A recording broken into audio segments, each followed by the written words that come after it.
Le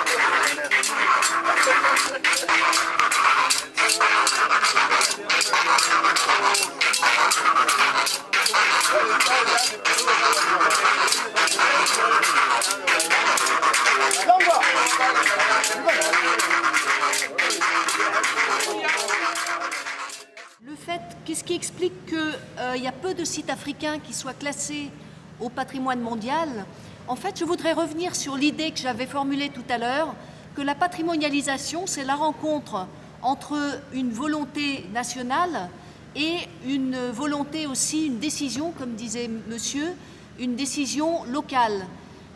Apparemment, la différence entre deux régions qu'on peut comparer, c'est l'Afrique de l'Est par exemple et l'Afrique centrale.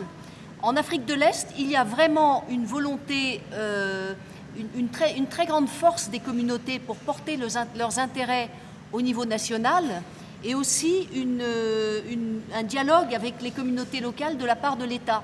Par exemple, le jour où les Maasai sont partis pour marcher sur Nairobi, vous voyez les Maasai, c'est ces grands gars là en rouge avec leurs lances, parce que le gouvernement avait décidé de fermer Masai Mara, l'une des réserves de faune, et d'interdire toute utilisation par les populations locales de cette réserve. Les Maasai, ils ont pris leurs armes pour marcher sur Nairobi. Et ça a eu un effet, le gouvernement tout de suite, il a décidé de céder à cette demande des communautés locales. Je pense que ce qui est important, c'est qu'il y ait un dialogue. C'est ce dialogue qui est à la base des processus de classement national et puis après international. Donc ce qui est important, c'est qu'il y ait cette négociation et ce dialogue qui soit fait de la part de communautés locales qui, elles, s'organisent et soient cohérentes, et qu'il y ait une écoute aussi de l'État qui, elle, accepte d'entendre et accepte de procéder à ce processus de classement. Donc je pense que c'est à la rencontre, je disais, entre le bottom-up et le top-down que le processus de patrimonialisation se fait et se fera. Et de toute évidence, ce type de processus est mieux et plus fréquent, plus organisé, par exemple en Afrique de l'Est, qui ne peut l'être en Afrique centrale, où il y a probablement aussi un travail à opérer dans ce sens. Donc voilà. Il y a une autre question, enfin pas une question, mais une remarque que faisait le monsieur qui est parti, c'est comment conserver les patrimoines de façon vivante. Ça me semble être une question qui est vraiment essentielle, parce que le danger de la patrimonialisation, c'est de mettre sous cloche et de tuer le patrimoine. Et ce qui est important, c'est pour ça qu'on voit surgir de plus en plus des opérations participatives qui permettent aux communautés de s'investir dès le départ dans la définition de processus de patrimonialisation, dans leur investissement, et d'essayer de dire, elles, les communautés, ce qu'elles veulent, ce qu'elles souhaitent, et la manière dont elles pourront s'investir aussi dans ce patrimoine-là, de façon à ce qu'il reste vivant. Donc voilà, je crois que c'est aussi un appel très fort pour que les communautés s'investissent dans cette course au patrimoine et ne restent pas passives, par exemple, face à des processus qui, eux, sont mondiaux de toute façon et qui vont de toute façon les atteindre.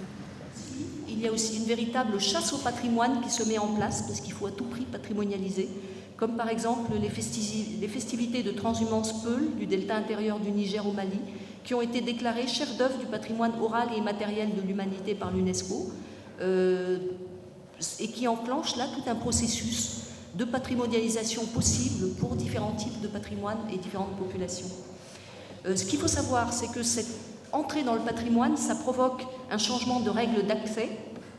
Par exemple, du bien commun d'un clan, on peut passer au bien commun d'un groupe beaucoup plus large, car la collectivisation, par exemple, des ressources naturelles, ça amène ces ressources naturelles à être confiées à un clan gestionnaire, ou ça peut être capté par un individu, au contraire, comme on peut l'avoir dans différents exemples. Et puis, le patrimoine, je terminerai là-dessus, c'est un outil qui a été saisi par plusieurs pays pour la construction, ça peut être saisi pour la construction d'une identité nationale. Par exemple, au Timor oriental, le pays, qui est un pays tout neuf, qui a été indépendant en 2002, ils ont décidé de construire leur unité nationale sur un réseau de centres culturels qui montrerait avoir des spécificités régionales de façon à construire une unité nationale dans un pays qui en est dépourvu, puisqu'il y a 34 langues différentes qui sont parlées par une population d'1 million d'habitants. Et le but, c'est de créer de l'unité. Donc le patrimoine, c'est aussi un outil pour unifier. Voilà, je pense que j'ai brossé très vite les très grandes lignes les différents aspects qu'on peut apporter à une approche des patrimoines.